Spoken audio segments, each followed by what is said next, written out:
Hi, hello, welcome back to the channel. Hope you are all doing great today, and we got an awesome video linked up for you, so we can start now. ನಮಸ್ಕಾರ ರೀ ಎಲ್ರಿಗೆ. ಇವತ್ತು ನಮ್ಮೂರು ಬೆಟ್ಟ ತೋರಿಸ್ಕೊಂಡು ಬರ್ತೀನಿ ಬರ್ರಿ, ಮಳೆ ಬಂದಾಗ ಹೆಂಗಿರ್ತದ. ಇದೇ ನೋಡ್ರಿ ನಗರ ಕೆರೆ. ಲಾಸ್ಟ್ ವಿಡಿಯೋದಲ್ಲಿ ನಾನು ತೋರಿಸಿದ್ದೆ, ನೀರು ತುಂಬ ಕಮ್ಮಿ ಇತ್ತು, ಇವಾಗ ಫುಲ್ ಜಾಸ್ತಿ ಆಗಿದೆ. ಸೊ ಮಳೆ ಜಾಸ್ತಿ ಆದ್ರಿಂದ ಇದನ್ನು ಜಾಸ್ತಿ ಆಗಿದೆ. ಇನ್ನೂ ಸ್ವಲ್ಪ ನೀರು ಬಂದರೆ ಅಲ್ಲಿ ರೋಡ್ ಇದೆ, ಅದು ರೋಡ್ ಕ್ಲೋಸ್ ಆಗುತ್ತೆ ನೋಡ್ರಿ. ಬರ್ರಿ ಇವಾಗ ಅವಾಗೇ ಹೇಳ್ದಂಗೆ ನಮ್ಮ ಊರಿನ ನಿಸರ್ಗ ಮತ್ತು ಬೆಟ್ಟದ ಮೇಲಿರೋ ಮಹಾಲಕ್ಷ್ಮಿ ಟೆಂಪಲ್ ಇದೆ, ಅದು ಕೂಡ ನೋಡ್ಕೊಂಡು ಬರೋಣ. ಏನು ಸ್ಪೆಷಲಪ್ಪ ಇವತ್ತು ಅಂತಂದರೆ, ಶ್ರಾವಣ ಮುಗೀತು. ಸೊ ದೇವಿ ಅಭಿಷೇಕ ಇದೆ, ಅಭಿಷೇಕ ಇರುತ್ತೆ, ಅನ್ನ ಪ್ರಸಾದನೂ ಇರುತ್ತೆ. ದರ್ಶನ ಮಾಡಿಕೊಂಡು ಪ್ರಸಾದ ಮಾಡಿಕೊಂಡು ನಮ್ಮ ನಿಸರ್ಗ ನೋಡ್ತಿದ್ದೀರಲ್ಲ ಹೆಂಗಿದೆ ಅಂತ. ಮೇಲೆ ಇನ್ನೂ ಚೆನ್ನಾಗಿದೆ, ನೋಡ್ಕೊಂಡು ಬರೋಣ ಬನ್ನಿ. ಹಾಯ್ ಹಾಯ್ ಹಾಯ್ ನೋಡು ಫ್ಯಾನ್ಸ್ ಹೆಂಗಿದ್ದಾರೆ, ತುಂಬ ಆಗ್ಬಿಟ್ಟಿದ್ದಾರೆ.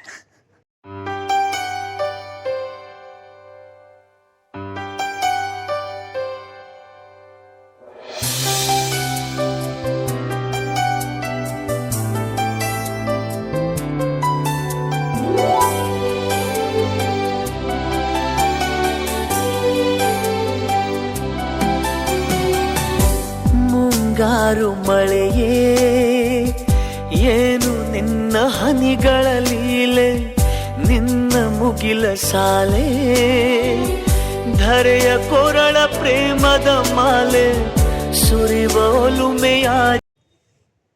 ಹಾಯ್ ಹಾಯ್ ಹಾಯ್ ಅಭಿಮಾನಿಗಳು ಶಾಂತ ರೀತಿಯಿಂದ ವರ್ತಿಸಬೇಕು. ಧನ್ಯವಾದಗಳು.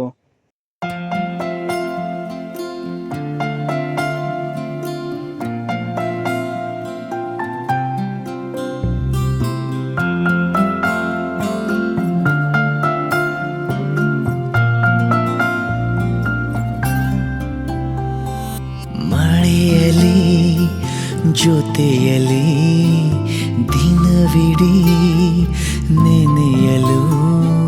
ನೋಡಿದ್ರಲ್ಲ ಗಾಯ್ಸ್, ಇವಾಗ ದೇವಸ್ಥಾನಕ್ಕೆ ಹೋಗಿ ಬರೋಣ ಬನ್ನಿ. ದೇವಸ್ಥಾನ ಮುಗಿಸ್ಕೊಂಡು ಪ್ರಸಾದ ಮುಗಿಸ್ಕೊಂಡು ಹೋಗೋಣಂತೆ ಬನ್ನಿ.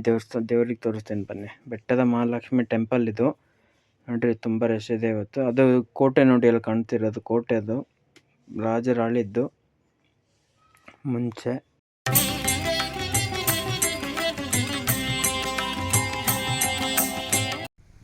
ಇದನ್ನು ನೋಡ್ರಿ, ಮಿನಿ ಫಾಲ್ಸ್, ಜರಿ ಫಾಲ್ಸ್ ಅನ್ಬೋದು. ಪ್ರಕೃತಿಯ ಸೊಬಗು ಅನುಭವಿಸಲು ಸುಂದರವಾದ ಜಾಗನೇ ಅನ್ಬೋದು ಇದಕ್ಕೆ. ವಿಡಿಯೋ ಇಷ್ಟ ಆದರೆ ಲೈಕ್, ಶೇರ್, ಸಬ್ಸ್ಕ್ರೈಬ್ ಮಾಡೋದನ್ನು ಮರಿಬೇಡಿ. Thank you.